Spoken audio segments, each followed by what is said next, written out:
Hello everyone, welcome to Sleepy Classes. कैसे हैं आप लोग? होपफुली अच्छे होंगे।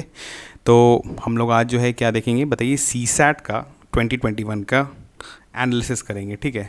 इसके क्वेश्चंस आपने सॉल्व किए होंगे। बहुत लोगों का जो है काफ़ी अच्छा स्कोर आ रहा होगा। जिनका अच्छा स्कोर आ रहा है दोनों पेपर में, GS1 और सी सैट के पेपर में, वो डेफिनेटली प्रिपरेशन स्टार्ट कर दें। वो अपना प्रेशियस टाइम बिल्कुल ना वेस्ट करें, रिज़ल्ट का वेट नहीं करें, क्योंकि ये जो 2 वीक है ये बहुत लोगों के लिए जो है आप कह सकते हैं मुश्किल टाइम होगा। क्योंकि जो लोग बाउंड्री के पास होंगे, जिनका स्कोर बाउंड्री के पास बन रहा होगा, वो बिल्कुल ही आप कह सकते हैं रिलैक्स स्टेट पे अभी नहीं होंगे और पढ़ नहीं पा रहे होंगे, ठीक है। ये इस एग्ज़ाम का हार्श रियलिटी है जो कि आपको एक्सेप्ट करना पड़ेगा कि बहुत लोग जो है वो इस स्कोर के आसपास होंगे, ठीक है। अब देखिए, बहुत लोग का, अब आप अगर अपने आसपास लोग को देखेंगे तो जिनका है कि पेपर 1 में काफ़ी अच्छा स्कोर आ रहा है, 115, 120, 100 के ऊपर स्कोर आ रहा है, लेकिन सी सैट में जो है वो कहीं ना कहीं 65 to 70 के बीच स्कोर ला रहे हैं, ठीक है।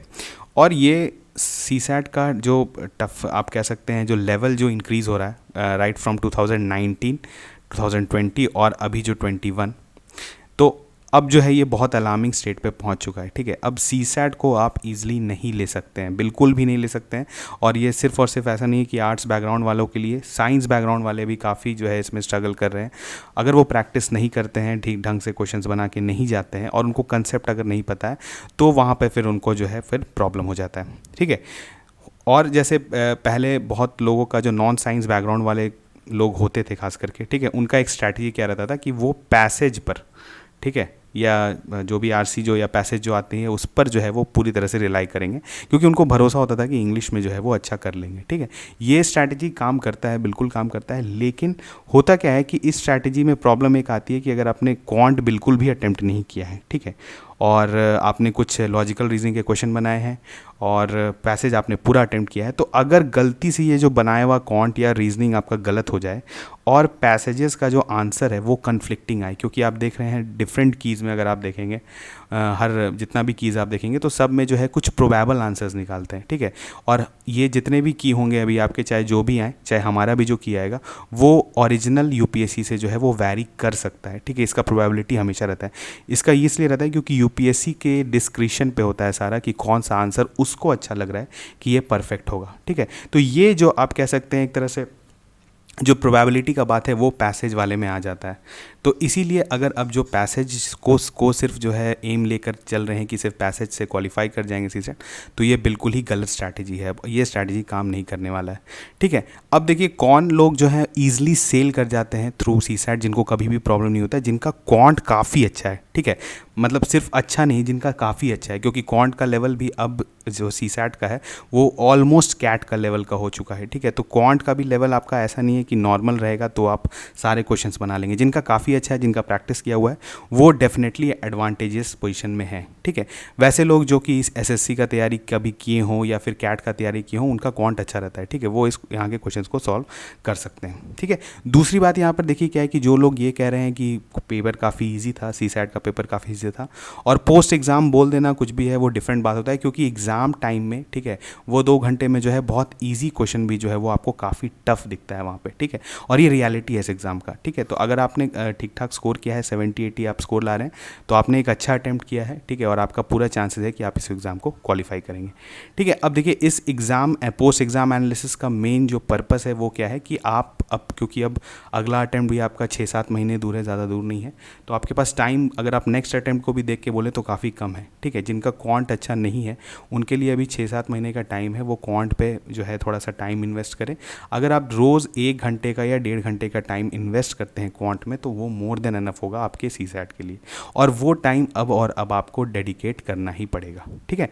तो अब हम लोग क्या करें, देखिए यहाँ पर जो क्वेश्चंस आए थे आपके, ठीक है, नियर अबाउट, अगर हम लोग क्वांट की बात करें, हम लोग रीजनिंग वाला क्वेश्चंस जो है किसी और वीडियो में देखेंगे, तो क्वांट के क्वेश्चंस जो हैं टोटल आपके 25 आए थे, ठीक है।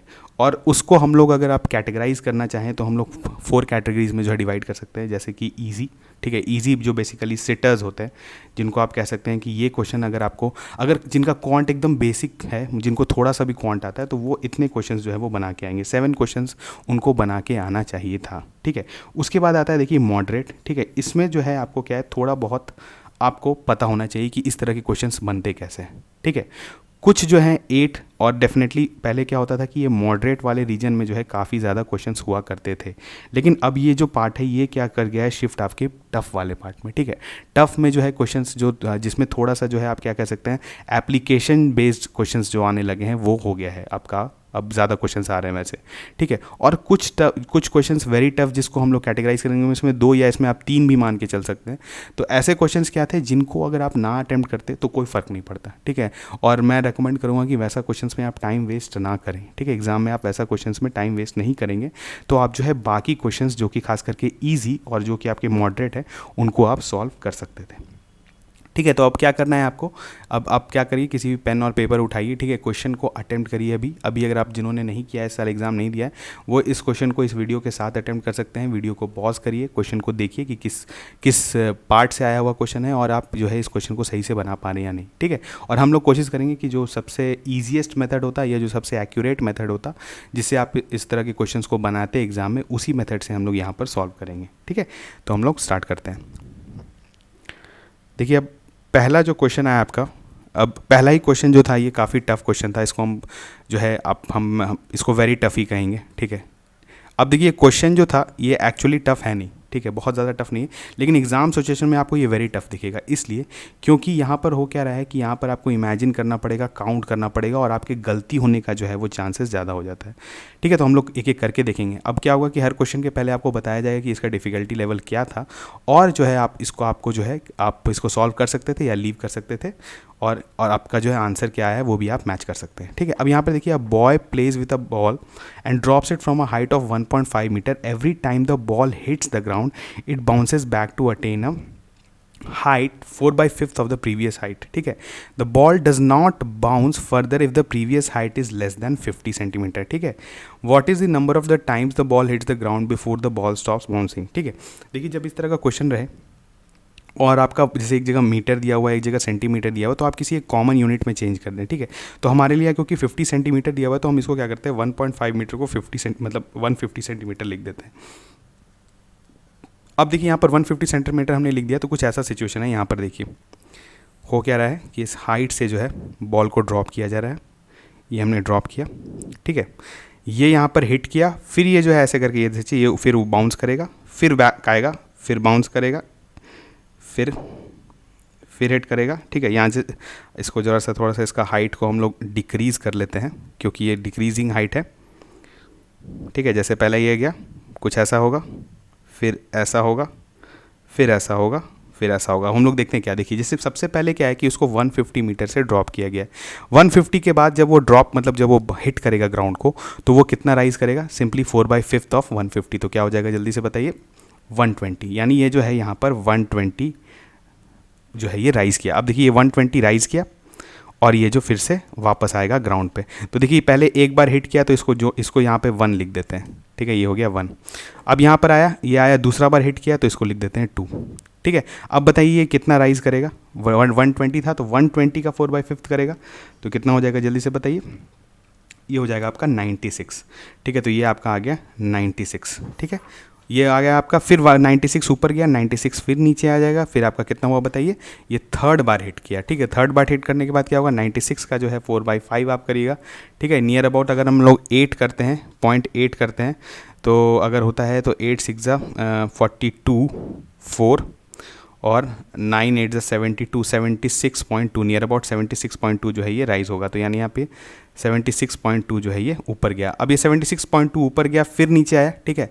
अब फिर ये बाउंस कर गया, क्योंकि इसका हाइट जो था, जिस हाइट से गिर रहा है वो कितना है 76.2 है, तो 76.2 को अगर हम लोग इंटू करेंगे 0.8 नियर अबाउट, ठीक है, तो ये आ जाएगा 8 2 16 एंड 16 जो है नियर अबाउट आपका जो है ये 61.44 आएगा, ठीक है। अब देखिए ये ऊपर गया और ये फिर नीचे आएगा तो कितना है 61.44, ठीक है। तो ये कितना, ये 4th बार हिट किया, फिर ये लौट के आया कितना, ये 5th बार हिट किया। अभी भी देखिए हाइट जो था वो किस हाइट से फॉल किया है 61.44 से, तो जब 61.44 को हम लोग 0.8 करेंगे तो ये नियर अबाउट आ जाएगा 49, ठीक है। अब ये क्या होगा, ये राइज होगा 49 और ये फिर फॉल करेगा, लेकिन इस बार जो फॉल करेगा ये राइज नहीं करेगा। क्यों नहीं करेगा, क्योंकि प्रीवियस हाइट जो था वो इसका जो है वो 50 सेंटीमीटर से कम था, तो यानी ये जो मतलब राइज जब वो बाउंस करना जो स्टॉप कर देता है उसके पहले वो ग्राउंड को कितनी बार हिट करेगा, 6 टाइम्स, ठीक है।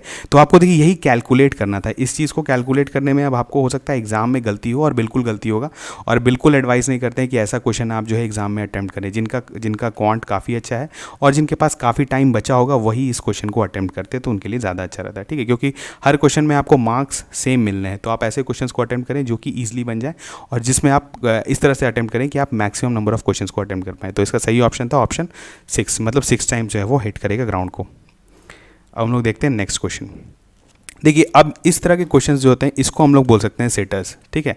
इसको हम लोग इजी में बोलते हैं अगर जिनका क्वांट बहुत बेसिक है।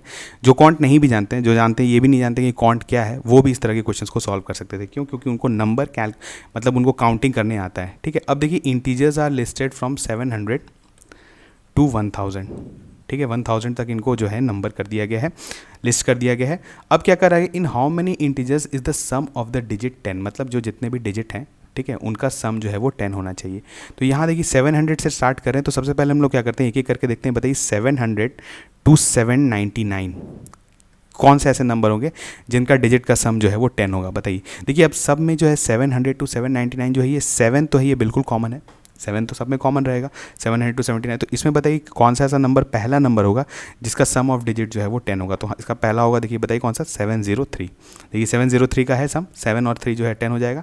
दूसरा क्या होगा इसके बाद, बताइए जस्ट इसके बाद क्या आ जाएगा, 712, बिल्कुल होगा, कोई भी दिक्कत नहीं है इसमें। उसके बाद क्या होगा, 721, ठीक है। और उसके बाद एक और क्या होगा, 730, ठीक है। तो यहाँ पर कितने नंबर आ गए जल्दी से बताइए, आपके आ गए 4 नंबर्स, ठीक है। उसके बाद आपको क्या करना है, 800 टू 899। इसमें बताइए कौन कौन से नंबर्स होंगे, जल्दी से बताइए कौन से नंबर होंगे। सबसे पहले आपका होगा 802, ठीक है। उसके बाद क्या होगा, जल्दी से बताइए 811, ठीक है। और उसके बाद क्या होगा 820, ठीक है, कोई भी दिक्कत नहीं है यहाँ पर। अब जो है बताइए यहाँ पर उसके बाद फिर क्या है, नंबर आपका आता है, हाँ उसके बाद आपका आता है 902। अगर हम लोग सीधा इसमें अगर हम लोग 1000 तक ले लें, ठीक है, तो 1000 तो ऐसे भी उसमें नहीं होगा, तो 900 का अगर लेते हैं तो क्या हो जाएगा, 901 और 910, ठीक है। तो बताइए कितने नंबर हो गए, यहाँ पर हो गए 4, यहाँ पर हो गए 3 और यहाँ पर हो गए 2, तो यानी हो गया 437 और 2 9। तो मतलब टोटल नंबर्स जो हैं वो हैं 9, ठीक है। तो ऐसे मतलब 9 नंबर्स हैं जिनका जो है सम ऑफ डिजिट जो है वो 10 होगा, और वो लाई करते हैं 700 से 1000 के बीच में, ठीक है। तो इसमें देखिए कैलकुलेशन था, इसमें कुछ भी नहीं था, ये हम इसको सेटर ही मानेंगे क्योंकि आप इसको एग्जाम में अटेम्प्ट कर सकते थे, ठीक है। आगे देखते हैं, चलिए देखिए, in a group of 120 persons 80 are Indians and rest are foreigners, ठीक है। ओके चलिए मानते हैं 80 जो है वो आपके इंडियंस है, मतलब 120 है टोटल और 80 जो है आपके उसमें इंडियंस है, मान लेते हैं, चलिए ठीक है। उसके बाद further 70% in the group can speak English, ठीक है, 70% जो है वो इंग्लिश बोल सकते हैं, ठीक है। अच्छा यहाँ पे देखिए 120 पर्सन्स हैं तो 80 इंडियंस है, तो हम लोग मान लेते हैं 40 जो है वो फॉरनर्स हैं, ठीक है, ऑब्वियस है ये, क्योंकि बाकी फॉरनर्स होंगे जो कितने इंडियंस के अलावा। The number of Indians who can speak English is, ठीक है। देखिए क्वेश्चन क्या था, ये क्वेश्चन सिर्फ आपको थोड़ा सा अगर इक्वालिटी का या इनइक्वालिटी का कंसेप्ट पता होगा तो आप इसको सॉल्व कर लेंगे, ठीक है। देखिए अगर हम लोग सबसे ऐसा कंडीशन माने कि कोई भी इंडियन, मतलब मिनिमम नंबर ऑफ इंडियंस जो है वो इंग्लिश बोलते हैं, ठीक है, तो जैसे अगर टोटल नंबर जो है वो 70 है, देखिए ऐसा कुछ है, टोटल जो है 70 पीपल जो है वो इंग्लिश तो बोलते हैं, ठीक है, ये तो पता है। अब इसमें से हम मान लेते हैं कि जितने भी फॉरनर्स हैं, 40 फॉरनर्स हैं, वो पूरा इंग्लिश बोलते हैं, तो इसमें 40 फॉरनर्स हम लोग जोड़ लेते हैं। अभी भी बचा है 30 लोग, ठीक है, अभी भी जो है 30 लोग बचे हुए हैं, तो ये 30 लोग कहाँ से आएंगे, ये ऑब्वियसली इंडियंस होंगे, ठीक है, क्योंकि हमने जितने फॉरनर थे उनको तो बोल दिया कि चलो इन लोग इंग्लिश बोलते हैं, तो बाकी जो है वो 30 कहाँ से लेंगे हम लोग, तो वो 30 लेंगे इंडियन से, तो यानी 30 इंडियंस को तो एटलीस्ट इंग्लिश बोलना ही पड़ेगा और कोई ऑप्शन ही नहीं है, ठीक है। इसके अलावा क्या होता था, इसके बाद क्या हो सकता है पॉसिबिलिटी कि 30 इंडियन से ज़्यादा लोग जो है वो इंग्लिश बोलते हैं, ठीक है, जैसे कि 70 है तो कुछ ऐसा मान लें कि अगर 39 फॉरनर्स करते हैं तो ये आपका जो है हो जाएगा 31 इंडियंस, ठीक है, मतलब 31 इंडियंस भी इंग्लिश बोल सकते हैं, ये भी एक प्रोबेबिलिटी है। और लेटर ऑन आप फॉरनर्स को घटा सकते हैं और मैक्सिमम नंबर ऑफ जो है आप मान सकते हैं कि 70 इंडियंस जो है वो इंग्लिश बोल सकते हैं, ठीक है, ऐसा भी हो सकता है, और 10 फॉरनर्स होंगे।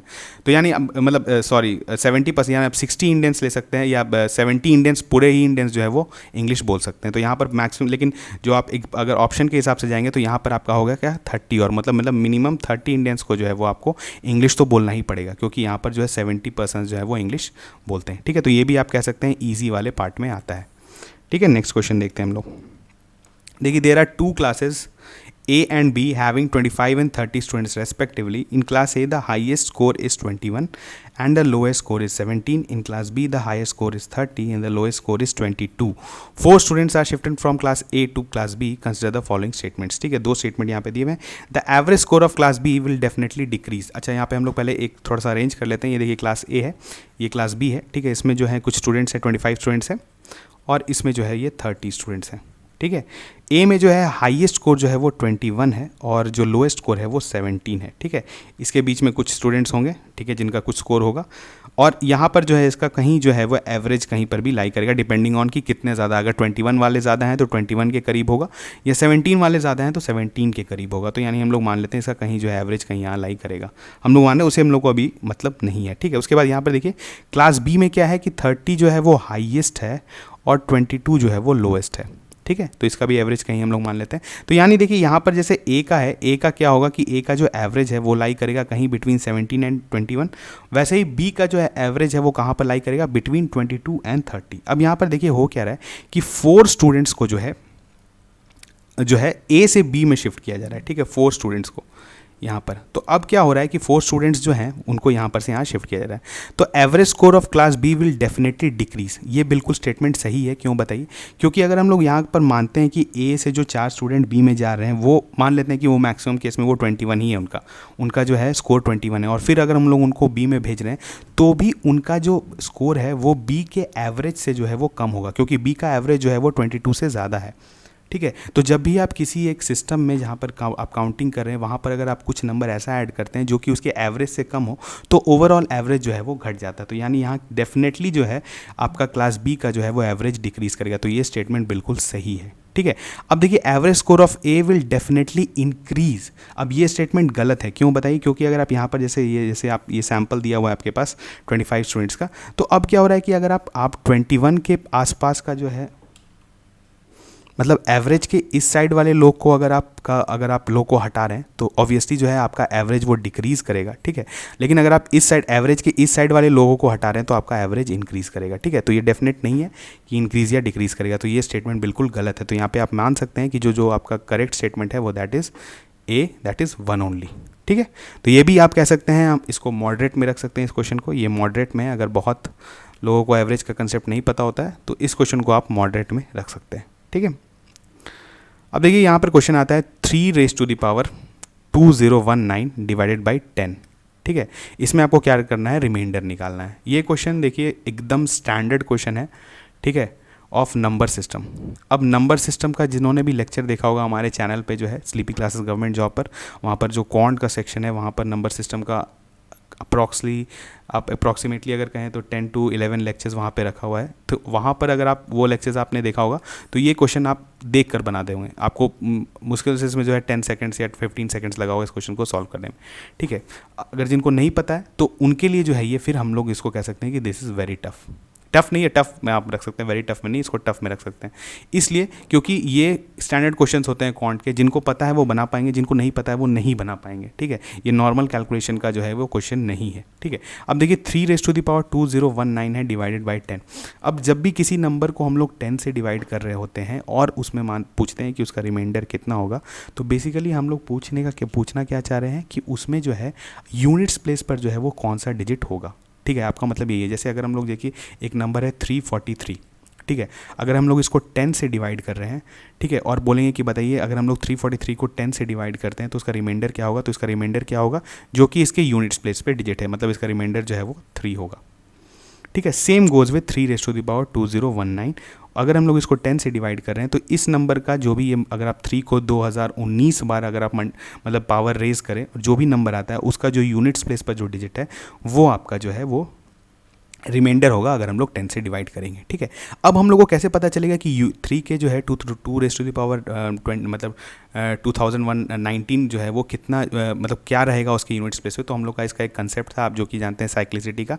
क्या बताइए, जैसे 3 का रेस टू द पावर 1 करते हैं तो यूनिट स्पेस पे क्या होता है 3, जब 3 का स्क्वायर करते हैं तो 9 होता है, 3 का क्यूब करते हैं तो 7 होता है, और 3 का पावर 4 करते हैं तो 1 होता है। फिर अगेन 3 का पावर 5 पे जो है ये 3 आ जाता है। तो मतलब ये साइक्लिसिटी जो है 4 का है। तो अब हम लोग को क्या करना था, सिंपली 2019 को जो है डिवाइड कर देना था 4 से, जो रिमाइंडर बचेगा वही पावर रेज होगा 3 पर, ठीक है। तो यानी हम लोग 4 से अगर करते हैं तो बताइए रिमाइंडर कितना हो जाएगा, 4 5 20 0, 4 4 16, बचा रिमाइंडर 3।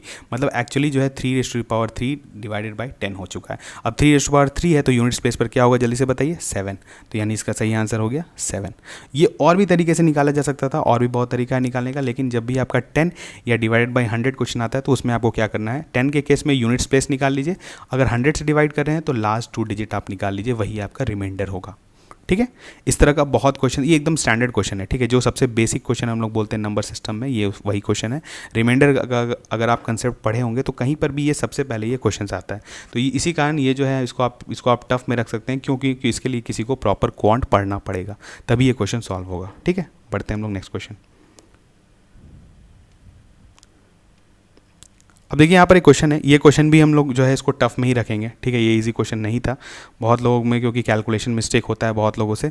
तो इस क्वेश्चन को भी जो देखिए डिविजिबिलिटी रूल होता है नंबर सिस्टम में, उसमें आप अप्लाई कर सकते थे, ठीक है। डिविजिबिलिटी रूल अप्लाई करके इस क्वेश्चन को बनाया जा सकता था, लेकिन डिविजिबिलिटी रूल को हम लोग अप्लाई करके नहीं बनाएंगे, सिंपल बेसिक कैलकुलेशन से बनाएंगे, ठीक है। बहुत लोगों को नहीं पता होता है तो हम लोग बेसिक से भी इसको बना सकते हैं। देखिए कैसे, 3798125 P369, ठीक है, कुछ ऐसा ही है।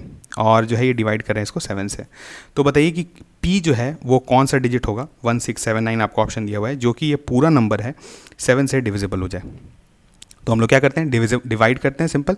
सबसे पहले कितना हो गया, 5 ज़ा 35, 29 हुआ, ठीक है। 29 हुआ तो 29 तो क्या होगा बताइए, 7 4 ज़ा 28, 18 हुआ, 18 7 2 ज़ा 14, 41 हुआ, 41 हुआ तो 7 5 ज़ा 35, 62 हुआ, 62 में अगर करेंगे तो 7 8 ज़ा 56 होता है, 65 हो गया, 65 में हुआ 7 9 ज़ा 63, 63 और कैरी ओवर गया 2, मतलब यानी ये बेसिकली आपका क्या बन चुका है, 2P369 डिवाइडेड बाई 7। अब आपका ये नंबर जो है आप इसको भूल जाएं और ये इस नंबर को देखें, ठीक है। अब यहाँ पर देखिए P का हम लोग डिफरेंट वैल्यू पुट करेंगे और देखेंगे कि ये नंबर डिविजिबल है कि नहीं। चलिए हम लोग पहले 1 पुट करते हैं, ऑप्शन से बनाते हैं, ठीक है। 21369, ठीक है। तो 7 3 ज़ा 21, उसके बाद अगर हम लोग लेते हैं जैसे ये, तो अगर आएगा 5 और ये तो नहीं है तो डिविजिबल नहीं है, 1 ऑप्शन गया। 26369 डिवाइडेड बाई 7, 7 से करते हैं, बताइए कौन सा, 7 3 ज़ा 21, ठीक है। 21 53 में बताया तो बताइए कितना आ गया आपका, 7 7 ज़ा 49, 46, 7 6 ज़ा 42, 14, और बिल्कुल ये बिल्कुल जो है आपका कट गया। तो यानी आपका 7 ये जो है P जो है आपका वो हो जाएगा 6। तो आपने देखा कि ऑप्शन पुट करके ही आप इसको बना सकते थे, तो ऑप्शन B जो है वो आपका सही हो गया, ठीक है। बाकी ऑप्शन आपको चेक करने का ज़रूरत भी नहीं है। तो आपको क्या करना था, सिंपली डिवाइड करना था, और आप अगर इस तरह यहाँ तक पहुँच जाते तो आप इस क्वेश्चन को सॉल्व कर लेते, ठीक है। लेकिन फिर भी हम जो है, क्योंकि ये कैलकुलेशन बेस्ड था, इसको हम लोग टफ में रखेंगे, ठीक है। देखते हैं next question.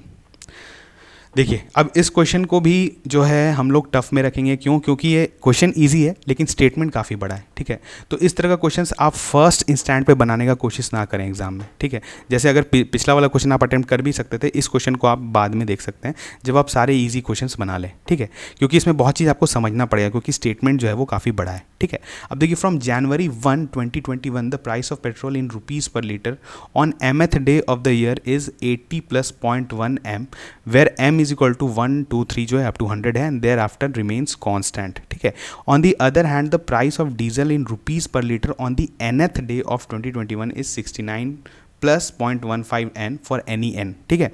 On which date in the year 2021 are the prices of this fuels equal, ठीक है। अब देखिए इस क्वेश्चन को बनाने के लिए आप प्रोसीड करने का तरीका क्या है कि आप सबसे पहले देखिए यहाँ पर ऑप्शन, ठीक है। यहाँ पर आप देखिए जनवरी से बोल रहा है, January 1 2021, और ये जो है आपका ऑप्शंस में सारे जो है वो मई में है, ठीक है। तो यानी ये जो स्टार्टिंग से अगर आप बोलेंगे तो ये 5वां मंथ है, ठीक है। तो 5 मंथ में जो आप मतलब बोलेंगे मिनिमम जो है 120 डेज तो ये इलैप्स कर चुका है, उसके बाद का ही ये डेट पूछ रहा है। तो 120 डेज जो इलैप्स कर गया है, तो आप यहाँ पर देख रहे हैं ये 100 तक ही जा रहा है, मतलब यानी अगर हम 1 जनवरी से स्टार्ट करें तो 100वां जो डे होगा उस दिन आप m पुट करेंगे, जो आपका वैल्यू आएगा, फिर उसके बाद वो कांस्टेंट हो जा रहा है। देख रहे हैं वहाँ पर से लिखा है देयर आफ्टर रिमेन कांस्टेंट। तो अगर हम लोग इसमें m is equal to 100 put करते हैं तो क्या आता है हमारे, जल्दी से बताइए। m अगर हम लोग 100 पुट करते हैं तो 80 प्लस 10 हो जाएगा, तो अब की आपका आ जाएगा 90। ठीक है, तो यानी 90 जो है वो पेट्रोल का प्राइस फिक्स हो चुका है आफ्टर 100 डेज। ठीक है, और अब इसको हम लोग को किससे बराबर कर देना है, सिर्फ और सिर्फ पेट्रोल के। तो हम लोग को क्या करना है, 69 plus 0.15 n is equal to 90। तो आपका कितना आ जाएगा, 0.5 n इज इक्वल टू हो जाएगा आपका 21। ठीक है, तो n हो जाएगा आपका 21, 15 इंटू 100, तो 20, 5 3, तो कितना हो जाएगा आपका 140 डेज़। ठीक है, तो 140 डेज़ आ गया। अब देखिए 140 डेज़ आ गया, मतलब 140 या मतलब जनवरी के फर्स्ट से अगर हम जाएंगे तो 140वां दिन जो है पेट्रोल और डीजल का प्राइस जो है वो सेम हो जाएगा। ठीक है, अब 140वां दिन क्या है, जल्दी से आप कैलकुलेट कर लीजिए, इसमें कुछ भी नहीं है। अगर आपका जनवरी है वो 31 है, ये 2021, ये लीप ईयर नहीं है, तो ये आपका फरवरी 28 हो जाएगा। और आपका जो है फिर March again, this is 31, this is then 30, April आपका ओवर हो गया। और उसके बाद यहाँ अप्रैल तक अगर जोड़ते हैं तो आप कितना आता है बताइए। देखिए आपका 0, आपका हो गया 1, 4 2 4 8 8 3, तो आपका आ गया ये, तो ये आपका आ गया 120। ठीक है, तो 120 आ गया, और स्टार्टिंग से जो है 140 डे पर जो है ये इक्वल हो गया था, तो 120 तक तो आपका हो गया अप्रैल। और अप्रैल के बाद क्या हो जाएगा, 20 दिन अगर आप जोड़ लेते हैं तो आ जाएगा आपका 20 मई। तो ऑप्शन सही होगा ऑप्शन बी। ठीक है, ये कह सकते हैं क्वेश्चन ईजी था, लेकिन एग्जाम में जो है ये काफ़ी टफ दिखेगा क्योंकि स्टेटमेंट जो है वो काफ़ी ज़्यादा बड़ा था। ठीक है, नेक्स्ट क्वेश्चन देखते हैं। ठीक है, देखिए यहाँ पर है कि a biology class at high school predicted that a local population of animals will double in size every 12 years. ठीक है, the population at the beginning of the year 2021 was estimated to be 50 animals. If P represents the population after n years, then which one of the following equations represents the model of the class for the population? ठीक है, यहाँ पर population P है। ठीक है, population P मान लेते हैं, उसको हम लोग को जनरलाइज करना है, एक इक्वेशन निकालना है, उस वही जो है इसमें आंसर में दिया हुआ है। तो हम लोग क्या करते हैं, देखिए सबसे पहले क्या है कि 50 इसका पॉपुलेशन है। ठीक है, फर्स्ट ईयर में आफ्टर एवरी 12 ईयर्स जो है ये डबल हो जा रहा है। तो हम लोग मानते हैं पहला जो है 12 साल के बाद ये 2 गुना हो गया। ठीक है, उसके बाद क्या होगा, 12 साल के 24 साल के बाद क्या होगा, फिर ये 2 गुना हो जाएगा। ठीक है, फिर 24 के बाद 36 साल के बाद क्या होगा, फिर इसका 2 गुना हो जाएगा। तो ऐसे चल रहा है कुछ। तो आप यहाँ पर ऑब्जर्व कर रहे होंगे कि क्या करें हम लोग, 50 को जो कि आपका इनिशियल पॉपुलेशन है इसको हम लोग मल्टीप्लाई कर रहे हैं पहले 2 से, फिर एक और 2 से किए, फिर एक और 2 से किए, तो इस तरह का इक्वेशन बनेगा। तो यानी अगर हम लोग ऐसे करते हैं कि 50, ठीक है, इनटू अगर हम लोग कर दें, देखिए 2 है, अब 2 क्योंकि हर 12 साल पे 1 2 आ रहा है, तो यानी 2 अगर हम कर दें और इस पे रेस टू दी पावर कर दें n/12। देखिए हम लोग यहाँ पर क्यों करें भी बताते हैं। देखिए n अगर हम लोग यहाँ पर n जो है नंबर ऑफ ईयर्स है, जैसे 1 तक अगर पुट कर रहे हैं, ठीक है, तो वहाँ पर कुछ नहीं आएगा, मतलब 1 पुट करते हैं तो कोई नहीं आएगा, 2 कर पुट करेंगे तो नहीं आएगा कुछ। लेकिन जब n आपका 12 के बराबर आ जाएगा, ठीक है, तो आपका क्या हो जाएगा, एक 2 बाहर निकल के आ जाएगा, तो मतलब वो हो जाएगा 50 × 2, मतलब हो जाएगा पॉपुलेशन 100। फिर वैसे ही आप करिए, n को जो है आप आगे लेते जाइए। n जो है नेक्स्ट बार कब बढ़ेगा बताइए, जब आपका कब होगा, जब डबल कब होगा एग्जैक्टली कब, जबकि n आपका 24 हो जाएगा। n 24 होगा तो n 24/12 कितना हो जाएगा 2, तो यानी बाहर क्या आ जाएगा 50 × 4। ठीक है, यानी हो जाएगा आपका पॉपुलेशन 200। वैसे ही अगर आप n = 36 पुट करेंगे तो आ जाएगा 50 × 2 का क्यूब, दैट इज़ जो कि आपका नेक्स्ट पॉपुलेशन होगा। ठीक है, तो इस तरह से आप देख रहे हैं कि ये जो है आपका फॉर्मूला किस पे सेट हो जा रहा है, 50 × 2⁻n/12। ये क्वेश्चन बहुत हम लोग कह सकते हैं इसको मॉडरेट में था, क्योंकि इसमें आपको क्या करना था, सिर्फ अरेंज करना था। तो ये बहुत लोग को इसमें कन्फ्यूजन होगा, ये जो इस ऑप्शन सी, ये दोनों तो ऑप्शन अगर आप एलिमिनेट कर भी दें, लेकिन ऑप्शन सी में आपको कन्फ्यूजन हो सकता है क्योंकि 12n और n/12 में बहुत डिफरेंस है। लोग सोच रहे होंगे कि अच्छा 12 पे हो रहा है, जिनका मैथ्स में थोड़ा सा प्रॉब्लम होता है वो इस ऑप्शन में कन्फ्यूज़ कर सकते थे। ठीक है, लेकिन जिनको थोड़ा सा भी इक्वेशन के बारे में पता है वो इस ऑप्शन को सही मारते, तो इसका सही ऑप्शन क्या है, ऑप्शन डी।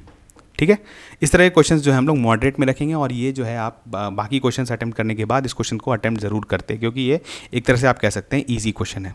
ठीक है, अब हम लोग देखते हैं नेक्स्ट क्वेश्चन। ये भी देखिए, इसको हम लोग इजी में रखेंगे। इस तरह के क्वेश्चंस बिल्कुल आपको बनाने चाहिए क्वांट के, क्योंकि अगर आप ये क्वेश्चंस नहीं बना रहे हैं तो आप अपॉर्चुनिटी मिस कर रहे हैं CSAT क्वालिफाई करने का। ठीक है, in a class 60% of students are from India and 50% of the students are girls. If 30% of the Indian students are girls, then what percentage of foreign students are boys. ठीक है, ये आपको complex statements दे दिया गया है, आप confuse कर जाएंगे। सबसे पहले आपको क्या करना है, इस तरह के क्वेश्चंस में आप टोटल स्टूडेंट को 100 मान लें, ठीक है। उसके बाद आपका बहुत सारा प्रॉब्लम सॉल्व हो जाएगा। देखिए 60% of the students are from India, मतलब इसमें से 60 स्टूडेंट्स जो हैं वो तो इंडियन है, ठीक है। वो 60 स्टूडेंट्स जो है वो इंडियन, तो मतलब फॉरनर्स जो, अगर बाकी स्टूडेंट्स फॉरनर्स हैं तो वो कितने हो जाएंगे, 40 फॉरनर्स हैं, ठीक है। यहाँ तक क्लियर हो गया। देखिए अब देखिए are from India and 50% of the students are girls, ठीक है। अब यहाँ एक दूसरा डेटा क्या दिया हुआ है कि 50% जो है वो गर्ल्स हैं, मतलब 50 गर्ल्स हैं इसमें, 100 स्टूडेंट्स में 50 गर्ल्स हैं, ठीक है। If 30% of the Indian students are girls, 30% of Indian students कितने हैं 60, उनका 30% जो है वो गर्ल्स हैं, मतलब इंडियन गर्ल्स कितने हैं, अगर 30% कितना हो गया 60 का, बताइए 18, तो 18 आपके इंडियन गर्ल्स हो गए, ठीक है। 18 इंडियन गर्ल्स हो गए, तो आपका डेफिनेटली आपका कितना हो जाएगा 42 इंडियन बॉयज़ हो जाएंगे आपके पास, ठीक है। ये हम लोग अपने से निकाल लेते हैं। अब देखिए क्या है, then what percentage of foreign student are boys, ठीक है। तो यहाँ पर देखिए सबसे पहले कि आपका 18 जो है 18 इंडियन गर्ल्स है, ठीक है, और टोटल गर्ल्स ही जो है वो 60 है, तो मतलब जो टोटल आप कह सकते हैं फॉरेनर गर्ल्स जो है वो कितनी है बताइए, 50 - 18 कर देंगे तो क्या आ जाएगा 32, तो मतलब 32 जो है वो FG है, मतलब फॉरेनर गर्ल्स हैं, ठीक है। और 32 फॉरेनर गर्ल्स हैं और 40 टोटल फॉरेनर्स हैं, तो टोटल बॉयज़ कितने हो गए फॉरेनर्स, 8 फॉरेन बॉयज़ हो गए, ठीक है। 8 फॉरेनर बॉयज़ हो गए। अब आपको निकालना क्या है, then what percentage of foreign students are boys, what percentage of foreign students कितने हैं, टोटल 40 हैं, और फॉरेन बॉयज़ कितने हैं 8 हैं, तो क्या हो जाएगा 8/40 इंटू आपका 100, तो हो जाएगा 8 5 40 और ये हो जाएगा 20%, तो सही ऑप्शन हो गया ऑप्शन डी, ठीक है। देखिए कुछ क्या था, आपको सिर्फ कॉम्प्लेक्स स्टेटमेंट्स दिया हुआ था, आपको क्या करना था, एक एक करके इसको सॉर्ट करना था और इस क्वेश्चन तक आप इसके आंसर तक पहुँच सकते थे, ठीक है। हम लोग बढ़ते हैं आगे, ठीक है। देखिए इस क्वेश्चन को भी हम लोग जो है वो टफ में रखेंगे, ठीक है। देखिए अब हम आज जो हमने एनालिसिस किया, सबसे पहले जो पाई आप जो डायग्राम दिए होंगे उसमें जो डिस्ट्रीब्यूशन ऑफ क्वेश्चंस था, तो उसमें देखा था कि टफ जो है वो इंक्रीज़ करते जा रहा है, ठीक है। अब देखिए टफ क्वेश्चंस वैसे होते हैं जो कि आपको एग्जाम के बाहर जो है वो ईजी लगेंगे, ठीक है, लेकिन एग्जाम में टफ लगेंगे, क्योंकि वहाँ पर दिमाग जो है वो उस तरह से, एक तो प्रेशर सिचुएशन रहता है और वहाँ पर आप इस तरह से इमेजिन नहीं कर सकते हैं, अगर कर भी लेते हैं तो आपका गलती करने का चांसेस जो है वो ज़्यादा बढ़ जाता है, ठीक है। यहाँ पर देखिए ऐसा क्या है कि यहाँ 2 प्लेस दिया हुआ है, ठीक है। यहाँ पर क्या है कि प्लेस ए है और प्लेस बी है, एक x यहाँ पर है और y यहाँ पर है, दोनों एक दूसरे की तरफ मूव करना स्टार्ट करते हैं। अब देखिए हो क्या रहा है इसमें कि ये जो x है ये क्या कर रहा है कि ये आपका मूव कर रहा है 1.5 किलोमीटर पर आवर के एक यूनिफॉर्म स्पीड से, ठीक है। और y जो है वो क्या कर रहा है कि वो हर घंटे अपना स्पीड बदल रहा है, ठीक है। पहले घंटे जो है वो क्या कर रहा है 1 किलोमीटर पर आवर से बढ़ रहा है, फिर अगला पर 1.25 से, उसके बाद जो है फिर 1.5, मतलब 0.25 का जो है वो अंतर है। तो आपको क्या करना है, देखिए ऑप्शंस पहले देखना है, ठीक है।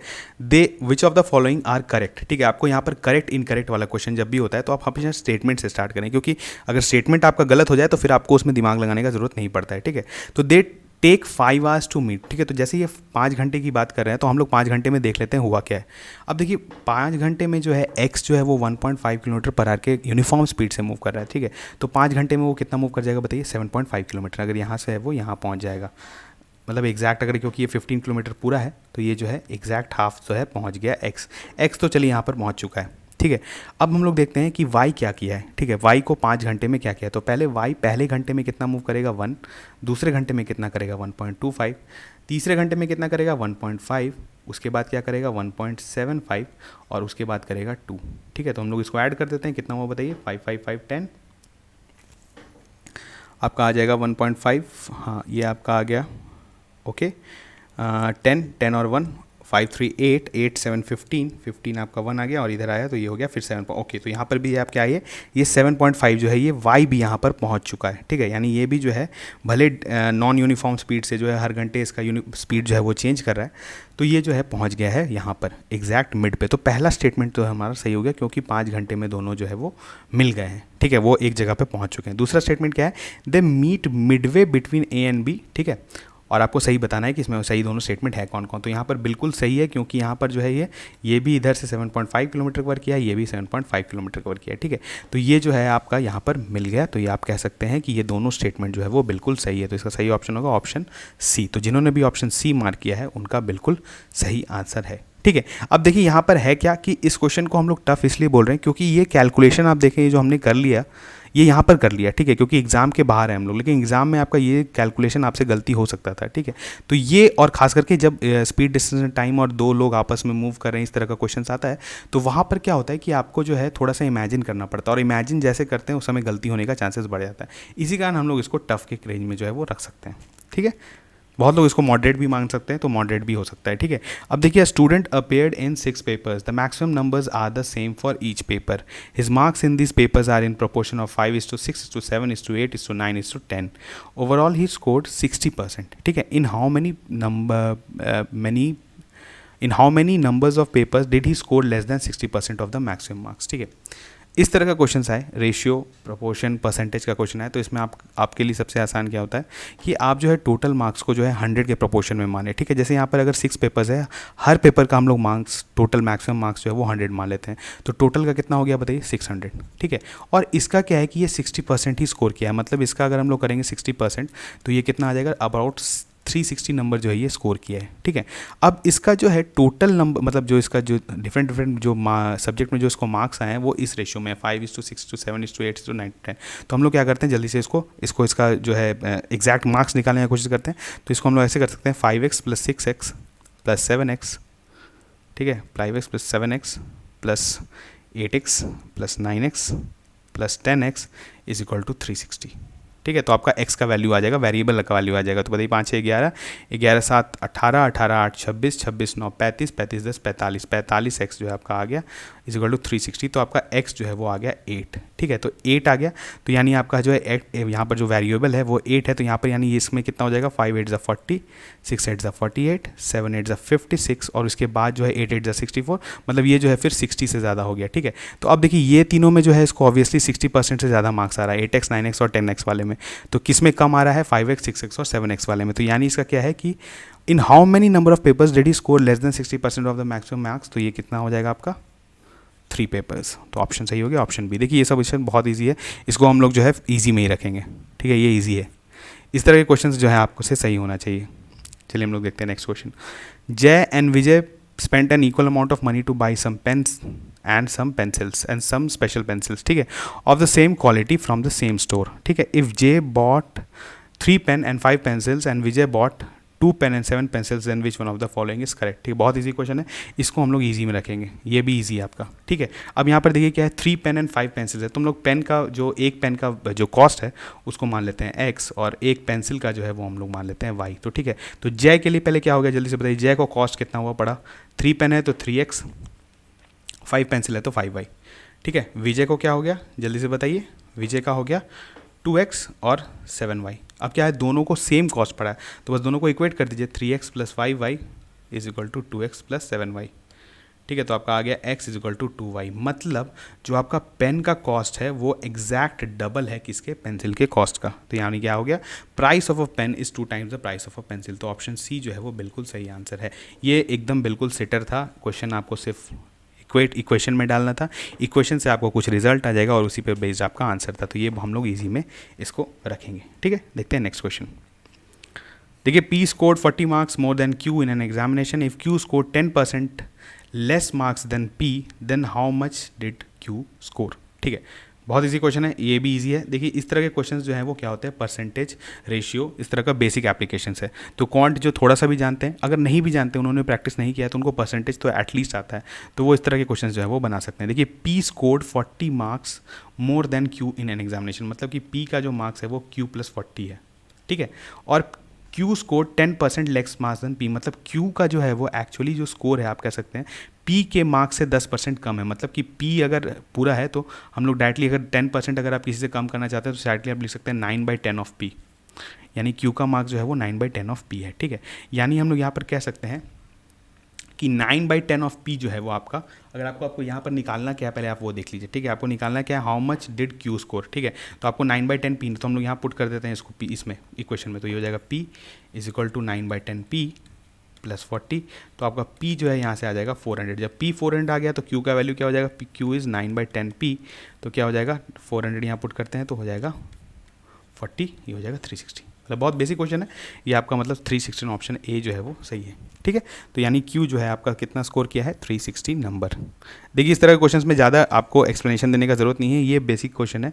इंक्रीज डिक्रीज परसेंटेज जो रेशियो वाला क्वेश्चन होता है वो है, जिनको थोड़ा सा भी क्वांट आता है इस क्वेश्चन को सॉल्व कर सकते थे, ठीक है। इसको इजी में रखते हैं। अब देखिए, in an objective type of 90 questions 5 marks are allotted to every correct answer and 2 marks are deducted for every wrong answer, ठीक है। After attempting all 90 questions a student got a total of 387 marks. What is the number of incorrect responses, ठीक है। ये question भी हम लोग easy में रखेंगे, क्यों बताइए, ये भी अभी हमने जस्ट पेन और पेंसिल वाला देखा, बिल्कुल उसके तरह क्वेश्चन है, ठीक है। उसमें कुछ भी डिफरेंस नहीं है, आपको इक्वेशन फॉर्म करना है और आपको आंसर लाना है, ठीक है। अब देखिए करेक्ट के लिए क्या है, करेक्ट के लिए जो भी नंबर मिलता है हम लोग उसको सी मान लेते हैं, ठीक है, और रॉन्ग के लिए जो भी नेगेटिव होता है उसको डब्ल्यू मान लेते हैं। अब यहाँ पर क्या है कि आपको आपका जितना भी क्वेश्चन आप इसमें ऐसा अनअटेम्प्टेड क्वेश्चन एक भी नहीं है, 90 क्वेश्चन जो है वो अटेम्प्ट हुआ है, तो या तो कुछ करेक्ट है या तो कुछ रॉन्ग है, ठीक है। तो 90 क्वेश्चन अटेम्प्ट हुआ है तो हम लोग टोटल क्वेश्चन, तो यहाँ एक इक्वेशन निकल गया, correct plus wrong is equal to 90, ठीक है। अब यहाँ पर क्या है कि कुछ अब आपको निकालना है कि अ student got a total of 387 marks, ठीक है, और आपका 5 मार्क्स जो है आपका वो मिलता है एवरी करेक्ट आंसर, और नेगेटिव आपका होता है -2 एवरी रॉन्ग आंसर। तो यानी अगर आप टोटल मार्क्स उसका 387 है और वो कुछ जो टोटल करेक्ट उसका सी है और टोटल रॉन्ग जो है उसका डब्ल्यू है, तो ऐसा ही क्वेश्चन हो जाएगा 5 इंटू करेक्ट, ठीक है, -2 इंटू रॉन्ग। माइनस क्यों कर रहे हैं, क्योंकि ये रॉन्ग के लिए नेगेटिव डिडक्ट हो रहा है, ठीक है, मतलब डिडक्शन हो रहा है मार्क्स का, इज इक्वल टू 387। दो ही क्वेश्चन मिल गए, 1 और 2, दोनों को सॉल्व कर दीजिए, आंसर आ जाएगा। बताइए क्या करते हैं हम लोग को निकालना है नंबर ऑफ इनकरेक्ट रिस्पॉन्सेज। तो हम लोग क्या करते हैं, करेक्ट वाले को पहले इसको हटा देते हैं, ठीक है। तो यानी यहाँ पे हम लोग करते हैं C plus W is equal to 90, तो इसको 5 से मल्टीप्लाई कर देते हैं, 5C 5W ये हो जाएगा, 5 से अगर हम लोग करते हैं इसको तो कितना आ जाएगा आपका, 90 है तो ये हो जाएगा 450, ठीक है। बस आपको क्या करना है, माइनस करिए, तो ये आ गया आपका -7W is equal to minus आपका आ जाएगा 3 and 63, ठीक है। तो रॉन्ग आपका कितना आ गया, 63/7, तो आ गया 9, तो यानी 9 रॉन्ग जो है आपके हैं, इनकरेक्ट रिस्पॉन्सेज जो है वो 9 है, तो ऑप्शन ए जो है वो सही है, ठीक है। क्वेश्चन में कुछ नहीं था, इजी था, आपको सिर्फ इक्वेशन बनाना था और आप इस क्वेश्चन को सॉल्व कर सकते थे। देखिए ये सब क्वेश्चन जो है लाइफ सेवर होता है, ठीक है। ये सब क्वेश्चंस जिन्होंने भी करके आए हैं उनका सीसैट का स्कोर जो है वो डेफिनेटली 70 या 75 के आसपास होगा, ठीक है। ये क्वेश्चंस जिनका गलती होने लगता है ना, फिर उनको प्रॉब्लम स्टार्ट होता है, ठीक है। तो इस तरह के क्वेश्चंस बिल्कुल नहीं गलत करना है।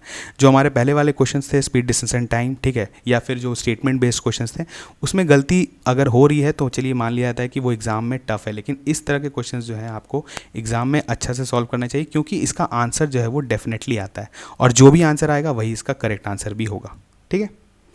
हम लोग देखते हैं आगे। देखिए, a pie diagram shows the percentage distribution of protein, water and other dry elements in the human body, ठीक है। एक पाई डायग्राम है, ऐसा कुछ एक पाई डायग्राम है, ठीक है, और इसमें क्या है, protein, water and other dry elements, 3 component है, protein, water and other dry elements, ठीक है, in the human body. Given that protein corresponds to 16% and water corresponds to 70%, okay, if both protein and other dry elements correspond to P%।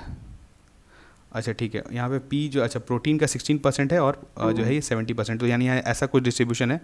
तो जैसे water का क्या है कि water का जो है हम लोग अगर मान लें तो कुछ ऐसा है, ये जो है आपका वाटर है मान लेते हैं, चलिए वाटर है, ठीक है, और प्रोटीन का जो है वो कुछ 16% होगा, ठीक है, ये प्रोटीन है, और रेस्ट जो है आपका कुछ होगा जो अदर ड्राई एलिमेंट्स, ठीक है। तो अदर ड्राई एलिमेंट्स हम लोग कैसे होगा, देखिए जो 70% वाटर है, 70% वाटर है, और ये प्रोटीन 60% है, तो कितना हो गया 86, तो ये अदर ड्राई एलिमेंट जो है ये 14% होगा, ठीक है। अब आपको क्या निकालना है, then what is the central angle of the sector representing P on the pie diagram. अच्छा P जो है वो क्या है आपका, ड्राई एलिमेंट्स और प्रोटीन को जोड़ के, तो प्रोटीन कितना था 60 और ड्राई एलिमेंट जो है वो 14 है, तो नियर हो गया आपका 30%, ठीक है। तो अब देखिए क्या होता है, जब 100% होता है, 100% होता है तो वो होता है 360 डिग्री। पाई चार्ट का क्या होता है टोटल डिग्री, 360 डिग्री, तो 100% 360 होता है, तो 1 डिग्री कितना हो जाएगा 360/100, ठीक है। तो 30 डिग्री कितना हो जाएगा, इंटू 30 कर दीजिए, सिर्फ आपका आंसर आ जाएगा। तो ये आप करते हैं, ये आ गया, कट गया, तो ये हो गया 1080, ठीक है, ये आ गया आपका आंसर। हाँ ये आपका आ गया, परसेंटेज में दिया हुआ है, तो आप जो है सीधा आपको यहाँ लिख सकते हैं 1080 इज दी आंसर, ठीक है। तो इस तरह का क्वेश्चन जो है आपको एग्ज़ाम में बनाने आना चाहिए, क्योंकि ये क्वेश्चन जो है क्या था आपका, एक तो कंसेप्ट था आपका पाई डायग्राम से थोड़ा सा कंसेप्ट रिलेटेड था, ठीक है। तो इसको भी हम लोग जो है मॉडरेट में रख सकते हैं, ठीक है, लेकिन इस क्वेश्चन को आपको बनाना चाहिए था एग्ज़ाम में। हम लोग देखते हैं आगे। Joseph visits the club on every 5th day. Harsh visits on every 24th day, while Sumit visits on every 9th day. ठीक है। If all three of them met at the club on a Sunday, then on which day will all three of them meet again? ठीक है। देखिए इस question को क्या है कि इस क्वेश्चन में आपको क्या था, कंसेप्ट ऑफ एलसीएम लगेगा, ठीक है। अब जिनको नंबर सिस्टम जिन्होंने पढ़ा होगा, ठीक है, तो वहाँ पर हम लोग ने ऐसा क्वेश्चन सॉल्व किया है, ठीक है, जहाँ पर एक क्लॉक स्ट्राइक करता है या एक बेल एक समय बजता है 24 मिनट्स पे बजता है, दूसरा बेल जो है वो 48 मिनट्स पे रिंग करता है, और थर्ड बेल जो है वो 60 मिनट्स पर रिंग करता है। तो ठीक है, तो वो जो है वो साइमल्टेनियसली रिंग कम करेंगे, ऐसा क्वेश्चन हमने एलसीएम वाले चैप्टर में किया है नंबर सिस्टम में, ठीक है। ये क्वेश्चन भी बिल्कुल उसकी तरह ही है, ठीक है। Joseph visit the club on every 5th day, Harsh visit on only 20, मतलब अगर आप कहीं से भी स्टार्ट करें तो 5वें दिन जो है वो जोसेफ आता है, 24वें दिन जो है वो हर्ष आता है, और सुमित जो है वो 9th डे को आता है। तो यानी आपको क्या निकालना है, 5, 24 और 9 का जो है वो आपको एलसीएम निकाल देना है, क्योंकि एलसीएम जिस दिन होगा उस दिन ये तीनों आएंगे, ठीक है। तो यानी यहाँ पे देखिए ये तो 5 है, 24 क्या होता है आपका 8 × 3 होता है, और ये है आपका 9 जो है आपका 3 × 3 स्क्वायर है। तो आपको एलसीएम निकालने के लिए क्या करना पड़ता है, सबको 5, देखिए हम लोग क्या करें 5 × 8 × 9, ये आपका एलसीएम हो जाएगा। तो जल्दी बताइए कितना हो जाएगा, 8 5 = 40, ये हो जाएगा 360, मतलब 360th डे को जो है ये बिल्कुल साथ में मिलेंगे क्लब में। अब देखिए संडे को, जिस दिन से संडे से काउंट कर रहे हैं, ठीक है, संडे के अगर हम लोग क्या करना है, 360 को सिंपली 7 से डिवाइड कर देना है। अगर ये डिविजिबल हो गया तो वो फिर संडे को ही मिलेंगे, ठीक है। लेकिन जितना भी अगर डिवाइड नहीं होता है तो जितना भी रिमाइंडर होगा बस आपको उस डे को जोड़ देना है आफ्टर संडे, ठीक है। तो यानी 360 है, तो 360 को अगर हम लोग 7 से डिवाइड करें तो जल्दी से बताइए कितना होगा, 7 5 = 35, 10, ठीक है, 7 1, तो यानी थर्ड 3 दिन और, मतलब संडे के 3 दिन क्या और होगा, मतलब मंडे, ट्यूसडे एंड वेडनेसडे। तो आपका सही ऑप्शन है वेडनेसडे, तो ऑप्शन बी जो है वो बिल्कुल सही ऑप्शन है, ठीक है। चलिए हम लोग थोड़ा जल्दी करते हैं, क्योंकि जो है क्वेश्चंस काफ़ी इजी भी हैं, कुछ जो इजी हैं उसमें ज़्यादा टाइम वेस्ट करने का ज़रूरत नहीं है, हम लोग उसको ऐसे ही सॉल्व करके निकल जाएंगे, ठीक है। The difference between a 2-digit number and the number obtained by interchanging the position of the digit is 54. Consider the following statements, ठीक है। The sum of the 2 digits of the number can be determined only if the product of the 2 digit is known, ठीक है, पहला statement है। दूसरा statement है, the difference between the 2 digit of the number can be determined which of the following statements given अब is or are correct, ठीक है। हम लोग क्या करते हैं, देखिए जब भी 2 डिजिट वाला नंबर का बाद आता है, ठीक है, तो उसको हम लोग कैसे लिखते हैं, अगर वो 2 डिजिट है, जैसे XY वो नंबर है, ठीक है, तो XY नंबर है, लेकिन हम लोग इसको न्यूमेरिकल वैल्यू जो है इसका, जिसमें इसको रिप्रेजेंट कर सकते हैं, ठीक है, वो है, इसको कर सकते हैं 10x + y, ठीक है। जैसे एग्जांपल हम लोग लिखते हैं जैसे 36, तो आप इसको क्या लिख सकते हैं, 30 + 6 लिख सकते हैं। वैसे ही हमने किया, XY को हमने क्या लिख दिया, 10x + y, ठीक है। अब यहाँ पर देखिए क्या, द सम ऑफ द, अब यहाँ पर है difference between a 2-digit number and the number obtaining by interchanging the position of the digit is. अब देखिए इंटरचेंज जब कर दिए तो ये yx बन गया, तो इसको हम लोग फिर कैसे लिख सकते हैं, 10y + x। अब इस दोनों का डिफरेंस क्या होगा, 10x + y - 10y - x, तो आपका आ जाएगा 9x - 9y = 54। तो x - y = आ गया आपका 6। एक इक्वेशन आपको मिल गया यहाँ पर, x - y = 6, ठीक है। The sum of the 2 digit of the number can be determined only if the product of the 2 number. अब यहाँ पर देखिए एक इक्वेशन आपको मिला हुआ है, x - y = 6। आप इसे बता सकते हैं कि x और y क्या है, बिल्कुल नहीं बता सकते हैं, क्योंकि x का कुछ भी वैल्यू हो सकता है। x का वैल्यू 9 हो सकता है, y का वैल्यू 3 हो सकता है, x का वैल्यू 8 हो सकता है, y का वैल्यू 2 हो सकता है, कुछ भी हो सकता है, लेकिन हम लोग को वो नहीं पता है। तो हम लोग को इसको निकालने के लिए हम लोग क्या होगा, x × y का कुछ वैल्यू हमको पता होना चाहिए, ठीक है। x × y, जैसे हम लोग मान लेते कोई एक दूसरा नंबर होगा, जैसे मान लेते हैं कुछ भी एक a है, a डिजिट है, तो यानी y = हम लोग क्या लिख देंगे, a/x। a/x को हम लोग यहाँ पुट कर देंगे, हम लोग को एक क्वाड्रेटिक इक्वेशन आएगा, और क्वाड्रेटिक इक्वेशन से जो हम लोग को x का वैल्यू पता चल जाएगा, ठीक है। तो हम लोग यह कह सकते हैं कि हम लोग को एक इक्वेशन को और ज़रूरत पड़ेगा, तभी हम लोग को एग्जैक्ट x और y का वैल्यू पता चलेगा, ठीक है। तो हम लोग कह सकते हैं कि जो दोनों स्टेटमेंट जो है वो बिल्कुल सही है, ठीक है। The sum of 2 digit of the number can be only if the product of 2 digit is known, बिल्कुल सही। And the difference between the 2 digit of the number can be determined, ठीक है। तो ये हो जाएगा आपका बोथ, ठीक है। बढ़ते हैं आगे।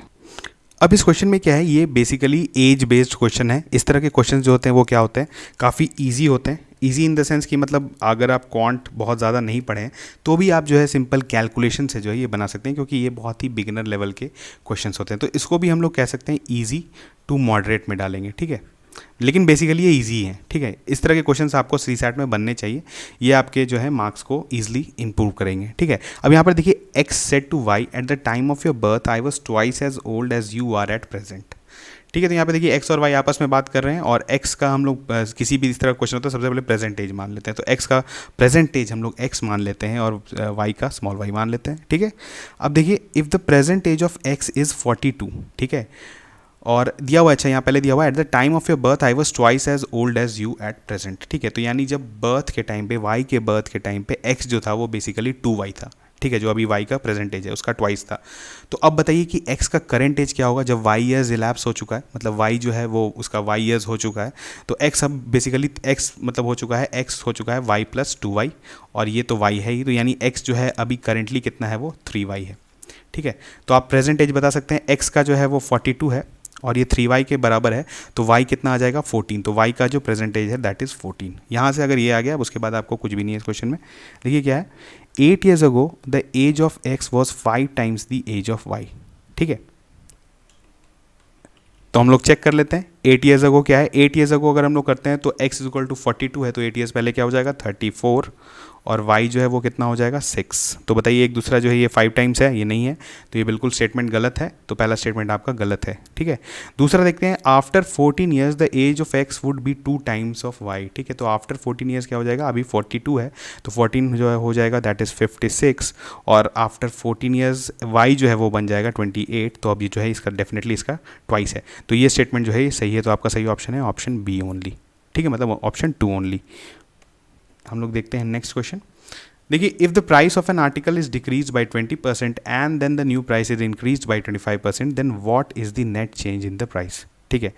इंक्रीज और डिक्रीज जो क्वेश्चन है, ठीक है, ये सबसे बेसिक क्वेश्चन है परसेंटेज का, ठीक है।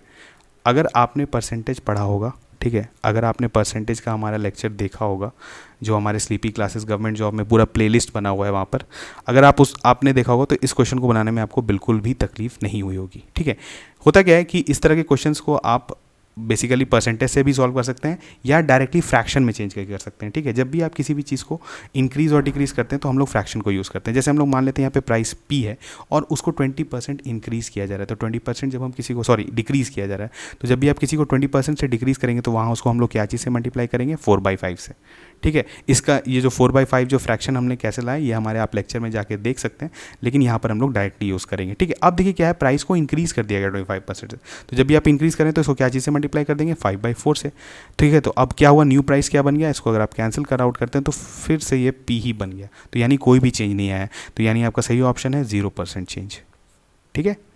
बहुत ईजी क्वेश्चन था, ये सेटर है, इसको आप लोग बिल्कुल ईजी में डाल सकते हैं, इस तरह के क्वेश्चन आपके बनने चाहिए, ठीक है। फिर आगे देखते हैं हम लोग। देखिए when यहाँ पे जो है आपका दिस इज, ठीक है, when a certain number is multiplied by 7 the product entirely comprises ones only, ठीक है, 1 1 1 1 है उसमें, what is the smallest such number। तो आपको क्या करना है, देखिए इस क्वेश्चन में बहुत लोग सोचेंगे कि ये कुछ ट्रिक है, हम लोग ट्रिक जानना चाहते हैं तभी ये क्वेश्चन बनेगा, लेकिन नहीं है। आपको क्या करना है, सिंपल मल्टीप्लिकेशन करना है। कैसे, देखिए हम लोग ऑप्शन उठाते हैं, 15713 है, इसको हम लोग 7 से मल्टीप्लाई करते हैं, 7 3 21 2, तो हो गया 9, तो ये नहीं होगा ऑप्शन, इसमें 1 1 नहीं है, इसमें 9 आ गया है, तो 15723 करते हैं, तो 7 3 21 2 7 2 14, ये भी नहीं होगा। 15783 7 3 21 2 7 8 56 एंड 58, ये तो बिल्कुल ही नहीं होगा। बचा देखिए ऑप्शन डी, आप डायरेक्टली मार्क कर सकते हैं, लेकिन एक बार चेक कर लेते हैं, 15873 किसी ना किसी को तो होना ही है, 7 3 21 2 7 7 49, बिल्कुल 15 7 8 56, ये 61, बिल्कुल ये जो है ये जा रहा है 1 1, तो हमारा सही ऑप्शन है ऑप्शन डी, ठीक है। बहुत ईजी क्वेश्चन था, इसको आप लोग ईजी में रख सकते हैं, और ये जो था काफ़ी डुएबल था और आपको एग्जाम में ये करना चाहिए था, ठीक है। यही सब क्वेश्चन आपको सीसैट एक्चुअली पास करवाएगा, ठीक है।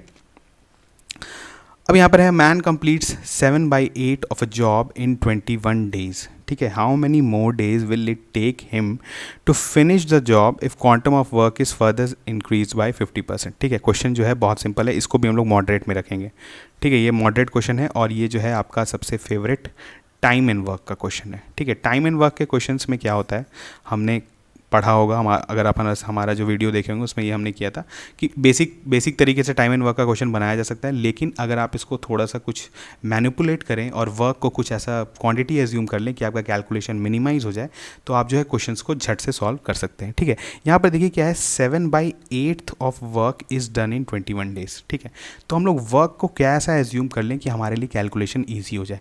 तो हम लोग यहाँ पर अभी देखिए क्या वर्क मानेंगे। हम लोग अगर वर्क को 24 यूनिट्स मान लेते हैं, ठीक है, 24 यूनिट्स अगर हम लोग एज्यूम करते हैं, तो 7/8 वर्क कितना हो जाएगा बताइए, 21 यूनिट्स। ठीक है, और ये मैन जो है ये क्या करता है, 21 यूनिट्स वर्क जो है वो 21 डेज में कंप्लीट करता है। तो बेसिकली इस मैन का एफिशिएंसी कितना हो गया, 1 यूनिट पर डे। ठीक है, कितना सिंप्लीफाई हो गया। अब जो है आपका 1 यूनिट पर डे इसका एफिशिएंसी आ गया। आप कुछ भी क्वेश्चन है हम लोग सॉल्व कर लेंगे। How many more days will it take to him to finish the job if the quantum of work is increase by 50%। मतलब जो वर्क था ऑलरेडी 24 यूनिट्स जो वर्क है उसके अलावा और 50% इंक्रीज किया गया, मतलब 12 यूनिट और ऐड कर दिया गया। मतलब अब जो है वो टोटल उसको 24 यूनिट्स के अलावा 12 यूनिट्स और वर्क करना है। ठीक है, अब इसमें से देखिए आपने 21 यूनिट्स वर्क जो है इसने ऑलरेडी कर लिया है। अब बचा था कितना, इसके नेचुरल में 3 यूनिट्स बचा हुआ था, और ये जो है एक्स्ट्रा 12 यूनिट्स, मतलब टोटल इसको आ गया 15 यूनिट्स वर्क। और इस बंदे का जो है एफिशिएंसी कितना है, 1 यूनिट पर डे है। तो सिंपली क्या हो जाएगा, कितने दिन में करेगा ये, 15 डेज में। ठीक है, इसको जो है देखिए यहाँ पर इतने कैलकुलेशंस हमने लिखा है, लेकिन ये कैलकुलेशंस आप जो है सिर्फ और सिर्फ अपने दिमाग में करके जो है डायरेक्टली आंसर ला सकते थे। ठीक है, तो ये भी हम लोग कहेंगे कि ये मॉडरेट में है, अगर लेकिन जिन्होंने प्रैक्टिस किया है वो डेफिनेटली ये उनके लिए ईजी होगा। ठीक है, अब हम लोग देखते हैं नेक्स्ट क्वेश्चन। अब यहाँ पे देखिए क्या है, ये भी सिटर है बिल्कुल, इसको भी हम लोग इजी में ही रखेंगे, जिनको पता है वो इसको तुरंत सॉल्व कर लेंगे। A cubical vessel of side 1 metre is filled completely with water, how many millilitres of water is contained in it. ठीक है, तो सिंपली क्या है, देखिए इस तरह का कन्वर्जन्स यूनिट्स आपको पता होना चाहिए। बेसिकली ऐसा होता है कि 1 मीटर क्यूब का अगर आप वेसल लेते हैं तो उसमें आप 10⁻³ जो है लीटर्स ऑफ वाटर आप डाल सकते हैं। ठीक है, ये बहुत बेसिक कन्वर्जन है, आप इसको अगर आपको कुछ भी याद नहीं है तो ये याद रखिए, 1 metre cube is equal to 10⁻³ litres. ठीक है, अब यहाँ पर क्या है, वैसे ही है, वेसल आपका 1 मीटर क्यूब का ही है, बहुत अच्छा है, आपको कुछ चेंज भी नहीं करना पड़ेगा। 1 मीटर क्यूब है, is filled with water, how many millilitres of water is contain in it. Millilitres मतलब क्या हुआ, 1 litre is equal to 1000 millilitre, मतलब 10⁻³ मिलीलीटर। तो यहाँ पर क्या हो जाएगा, 1 metre cube is equal to 10⁻³ litre है, तो ये हो जाएगा 10⁻6 मिलीलीटर। तो यानी बेसिकली आपका जहाँ पर 6 0 है वही आपका सही ऑप्शन है। तो वो कौन सा ऑप्शन है आपका, ऑप्शन डी। ठीक है, बहुत इजी क्वेश्चन था, ये भी इजी में ही आएगा, इसको हम लोग जो है वो इजी में ही रखेंगे। ठीक है, ये क्वेश्चन क्या है, a person P asks one of his 3 friends x as to how much money he had. X replied, if y gives me ₹40, then y will have half of as much as z, but if z gives me ₹40, then 3 of us will have equal amounts. And what is the total amount of money that x, y, z have? ठीक है, इस तरह का question क्या है, देखिए statement बड़ा दे दिया है आपको कंफ्यूज करने के लिए, तो हम लोग चलिए इसको मॉडरेट में रख लेते हैं। ठीक है, ये टफ नहीं है, मॉडरेट है। इसमें आपको क्या करना है, 1-2 इक्वेशन बनाने पड़ेंगे और जो है सॉल्व करना पड़ेगा। तो चलिए एक एक करके इक्वेशन बनाते हैं। 3 फ्रेंड्स हैं एक्स वाई जेड, तो इनका मान लेते हैं कि इनके पास चलिए एक्स वाई जेड पैसा है। ठीक है, अब यहाँ पर है क्या कि X replied, if Y gives me ₹40, then Y will have half of as much as Z. मतलब अगर एक्स वाई जो है अगर 40 दे दे, मतलब वाई -40 हो जाए, तो वो जो है वो जेड के हाफ के बराबर हो जाएगा, मतलब z/2 हो जाएगा। तो ये एक इक्वेशन आपको मिल गया है। ठीक है, दूसरा इक्वेशन क्या है, अब यहाँ पे दिया हुआ है z, but if z gives me ₹40, then 3 of us which will have equal amount. मतलब अगर हमको z जो है वो 40 दे दे तो हमारे पास जो है वो इक्वल अमाउंट होगा। तो मतलब अगर हमको z 40 दे दे तो यहाँ पर क्या हो जाएगा, x + 40 is equal to z - 40 is equal to y। ठीक है, x ने 40 दे दिया, z ने 40 दे दिया और x को 40 मिल गया। ठीक है, और ये जो अगर ऐसा करते हैं तो तीनों का जो है अमाउंट वो सेम होता है। अब यहाँ पर से किसी को भी आप यूज़ करके किसी से भी निकाल सकते हैं। अब यहाँ पे देखिए जैसे y का वैल्यू है, हम लोग y का वैल्यू z - 40 यहाँ पे पुट कर देते हैं। तो z - 40 इज बेसिकली z - 80 हो जाएगा, ये z/2 है। बस अब कैलकुलेशन है, कुछ आपको नहीं करना है। तो z जो है बेसिकली 160 आ गया, तो z को हम लोग लिखते हैं 160 है। y कितना है जल्दी से बताइए, y क्या हो जाएगा, y आपका हो जाएगा z - 40 है तो ये हो जाएगा आपका 120। ठीक है, और आपका जो है 120 है, और आपका जो ये आ जाएगा x विल बी बेसिकली 80, ठीक है, हाँ 80 हो गया। तो यानी यहाँ हो गया XYZ। आप देख लीजिए, अब यहाँ पे पूछ रहा है क्या कि what is the total amount. अच्छा टोटल पूछ रहा है, तो 80 + 120 दैट इज़ 200, 200 + 160 इज़ 360। तो सही ऑप्शन है आपका ऑप्शन बी, ठीक है। अब हम लोग देखते हैं नेक्स्ट क्वेश्चन।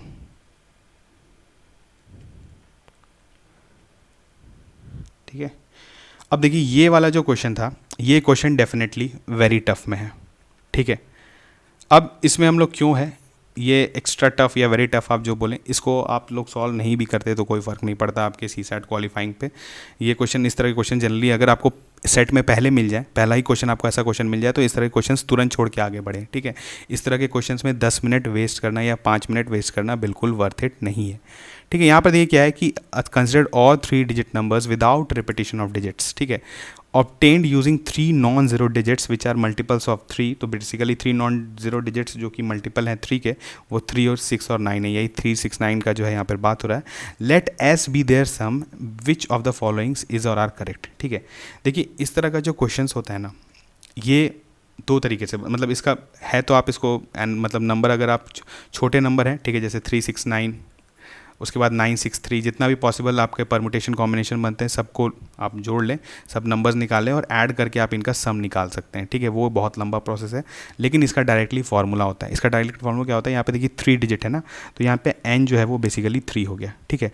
तो और विदाउट रिपीटिशन का बात हो रहा है, रिपीटिशन में दूसरा केस हो जाता है। अगर नॉन रिपीटिशन का बात कर रहे हैं, ठीक है, विदाउट रिपीटिशन का, तो बेसिकली इसका जो सम होता है, जो जितने भी नंबर्स फॉर्म हो रहे हैं ऐसे, उनका सम क्या होता है, n-1 factorial summation of number, जो कि आपका समेशन नंबर है, जो भी आपका नंबर्स है इसको ऐसे मान लेते हैं, और जो है आपका जो है 111 n टाइम्स, ये है आपका फॉर्मूला, ठीक है। जिनको पता था वो इसको सॉल्व करेंगे। इसी कारण हमने कहा कि इस क्वेश्चन में अगर आपने नहीं बनाया तो कोई फ़र्क नहीं पड़ता है आपके सीसैट के स्कोर पे, और इस तरह के क्वेश्चंस एडवाइस करते हैं कि आप इस तरह के क्वेश्चंस को है जो स्किप कर जाएं एग्जाम में, ठीक है। तो अभी जैसे हम लोग यहाँ जिनको आता है वो तो बना लेंगे, जैसे n-1 फैक्टोरियल है और यहाँ पर n = 3 है, तो बेसिकली हो जाएगा 2 फैक्टोरियल। 2 फैक्टोरियल जो है वो 2 हो गया, into summation S is basically summation, मतलब 3 + 6 + 9, तो कितना हो जाएगा, 3 + 6 + 9 इज़ 18, ठीक है। और 1 जो है n टाइम्स, यहाँ पे n जो है वो 3 है, तो 1 हो जाएगा। अब ये देखिए ये नंबर आप ध्यान से देखिए, इसको बस थोड़ा सा रीअरेंज करते हैं हम लोग। देखिए 2 जो है 2 रहने देते हैं, ठीक है। 2 9 = 18 है, 9 मतलब 2 9 2 = 18 है, और ये जो है बेसिकली ऐसे इसको लिखते हैं 9 × 2 × 37 × 3, इस तरह से है, ठीक है। अगर इसको हम लोग थोड़ा सा रीअरेंज करते हैं तो ये बन जाएगा 37 अगर 74 × 18 × 3, ठीक है। अब देखिए ये नंबर जो है ये क्या है, जो भी नंबर आता है उससे हम लोग को फ़र्क नहीं पड़ता, ये बेसिकली 74 से डिविजिबल है, बिल्कुल है, क्योंकि 74 इसके मल्टीपल में है। 9 से डिविजिबल है, बिल्कुल है, क्योंकि 18 इसके, तो ये दोनों स्टेटमेंट जो है वो सही हो जाएंगे। तो यानी आप कह सकते हैं कि यहाँ पर जो है आपका दोनों स्टेटमेंट जो, मतलब दोनों जो स्टेटमेंट्स है वो सही है, तो आपका सही ऑप्शन हो जाएगा ऑप्शन सी, ठीक है। इसको हमने कहा कि इसको वेरी टफ में रखेंगे, क्यों, क्योंकि ये जो है डेफिनेटली अगर आपको फार्मूला पता होगा तभी आप बना पाएंगे, नहीं तो ये नहीं बनने वाला है, ठीक है। इसका और कोई भी ऑप्शन नहीं है, इसको आप हिट एंड ट्रायल से नहीं बना सकते हैं, ठीक है। तो यहाँ पर जो है आपका क्वांट का, ठीक है, एनालिसिस जो है वो ओवर होता है। होपफुली आपको अच्छा लगा होगा, ठीक है। और जो स्लीपी क्लासेस गवर्नमेंट जॉब वाला जो हमारा चैनल है, वहाँ पर हमने बहुत डिटेल में किया हुआ है क्वांट को, और अगर आप नेक्स्ट ईयर के लिए प्लान करें तो डेफिनेटली आज से ही आप पढ़ना स्टार्ट करें, क्योंकि सीसैट के बिना अब आप यूपीएससी प्रीलिम्स क्वालिफाई नहीं कर सकते हैं, ठीक है। और इस पे भी मतलब वो तो डेफिनेटली आप नहीं कर सकते हैं, लेकिन अब जो है वो आप पैसेज पे भी सिर्फ रिलाई नहीं कर सकते हैं। देखिए बहुत लोग इस साल से ये स्ट्रैटेजी चेंज करें, क्योंकि लोग को लग रहा था कि चलो 2019 या 2020 में टफ आया था, तो 2021 में हो सकता था कि मे बी आपका क्वांट ईजी हो जाता है, ठीक है। और लोग जो पैसेज से बनाने का कोशिश कर रहे थे और जो क्वालिफाई करने का कोशिश कर रहे थे वो कर जाते, पर ये स्ट्रैटेजी काम नहीं कर रहा है, ठीक है। इसी कारण आपको सीसैट पे जो है ध्यान देना ही पड़ेगा। और अगर आप दिन भर में, अगर आप फुल टाइम प्रिपरेशन कर रहे हैं या फिर आप जॉब के साथ भी प्रिपरेशन कर रहे हैं, तो आप ½ एन आवर या 1 आवर जो है आप सीसैट को दे सकते हैं। कोई भी एक टॉपिक उठाइए, चाहे टाइम एंड वर्क का क्वेश्चन हो, स्पीड डिस्टेंस एंड टाइम का क्वेश्चन हो, प्रॉफिट लॉस का क्वेश्चन हो, परसेंटेज का क्वेश्चन हो, बेसिकली इन सब डोमेन से ही क्वेश्चन आता है, ठीक है। अब जैसे परमुटेशन कॉम्बिनेशन या प्रोबेबिलिटी का क्वेश्चन आपको 1 मिलेगा या 2 मिलेगा, ठीक है। तो उसके वजह से ऐसा नहीं हुआ कि आप दिन भर परमुटेशन कॉम्बिनेशन या प्रोबेबिलिटी पढ़ते रहे, ठीक है। हर डाइवर्स टॉपिक्स पढ़ें, मतलब क्वांट में बेसिकली टाइम एंड वर्क पढ़ें, स्पीड डिस्टेंस एंड टाइम पढ़ें, रेशियो प्रोपोर्शन पढ़ें, एवरेज एजेस पढ़ें, इस तरह का जो क्वेश्चन होता है, क्योंकि इससे आपको ईजी क्वेश्चन जो मिलते हैं एग्जाम में वो आपसे सॉल्व होना चाहिए। देखिए टफ वाला क्वेश्चन जो है वो मैक्सिमम लोगों से सॉल्व नहीं होता है, और वो जो है आपका कट ऑफ डिसाइड नहीं करता है, इसीलिए जो है आपको ईजी पिकिंग्स जो हमने यहाँ पर अभी कहा, जो नियर अबाउट का जो आपका 7 ईजी क्वेश्चंस था और 8 अप्रॉक्स जो आपका मॉडरेट था, ये सब क्वेश्चंस आपके मतलब 15 क्वेश्चंस तो आप बिल्कुल क्वांट के जो आप सही कर सकते हैं। अगर 15 आप अटेम्प्ट करें तो इसमें आपका 14 सही होगा, ठीक है, क्योंकि अगर आप प्रैक्टिस करेंगे तो आपका एक्यूरेसी भी धीरे धीरे इंप्रूव होता है, ठीक है। तो ऐसे ही हम लोग एक रीजनिंग का भी जो है एनालिसिस करेंगे, उसको भी आप अच्छे से देखिएगा और देखिएगा कि आपने कहाँ मिस्टेक किया और नेक्स्ट टाइम इंप्रूवमेंट कहाँ पर कर सकते हैं, ठीक है। तो हम लोग मिलते हैं नेक्स्ट लेक्चर में, तब तक थैंक यू।